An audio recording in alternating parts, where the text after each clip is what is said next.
પાકિસ્તાને સમાધાનની વાત બાદ 3 કલાક પછી ભારત પર હુમલો કર્યો, જેને લઈને શ્રીનગરના લોકોની પ્રતિક્રિયા સામે આવી, જેમાં તેમણે જણાવ્યું પાકિસ્તાન દગાખોર છે. પાકિસ્તાને ચીન સમર્થન આપતું હોવાના આક્ષેપ શહેરીજનોએ કર્યા.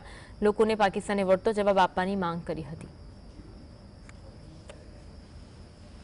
ચીને જે ટેકો આપ્યો છે એ ખરેખર દુઃખજનક છે. દેવો જ ન જો છે ટેકો. એને બધી પરિસ્થિતિને જાણ છે, છતાં એને ભારતને નાનું દેખાડવા માટે એને ખાસ ટેકો આપ્યો છે અને મહાસત્તામાંથી ભારત નીકળી જાય એવું પોતે ઈચ્છે છે, એટલે આ ટેકો આપ્યો છે. ખરેખર આ નિંદનીય પરિસ્થિતિ છે. ભારત અને પાકિસ્તાન વચ્ચે હાલ યુદ્ધની પરિસ્થિતિ વચ્ચે તણાવભર્યો માહોલ છે તે સર્જાઈ જવા પામ્યો છે. સમાધાનની વાત બાદ પણ પાકિસ્તાને મોડી રાત્રે ફાયરિંગ ભારત ઉપર કર્યા છે, જેને લઈને હાલ સમગ્ર દેશમાં રોષ છે તે ફાટી નીકળવા પામ્યો છે. કેટલાક શહેરીજનો છે તેમની સાથે વાત કરશું. પહેલા સમાધાનની વાત અને ત્યારબાદ ફાયરિંગની ઘટનાઓ કેટલી યોગ્ય અને શું હવે ભારતીય સેના કેવો વળતો જવાબ આપે તેવી આશા રાખો છો?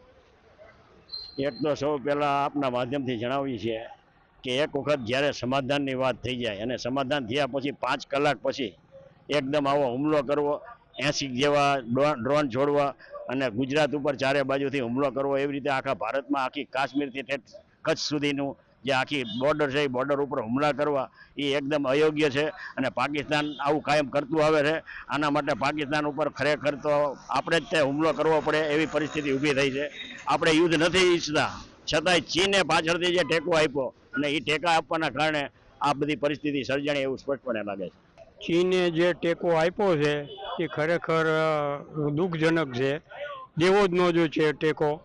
એને બધી પરિસ્થિતિને જાણ છે, છતાં એને ભારતને નાનું દેખાડવા માટે એને ખાસ ટેકો આપ્યો છે અને મહાસત્તામાંથી ભારત નીકળી જાય એવું પોતે ઈચ્છે છે, એટલે આ ટેકો આપ્યો છે. ખરેખર આ નિંદનીય પરિસ્થિતિ છે.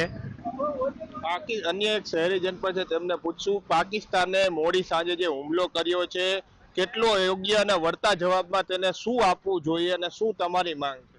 એને નકશામાંથી કાઢી નાખવું જોઈએ, ભારતના નકશામાં ન રહેવું જોઈએ, કે જેથી કરીને બીજી વાર આવું કોઈ પેદા ન થાય. Fazal Chauhan, GSTV news, Surendranagar.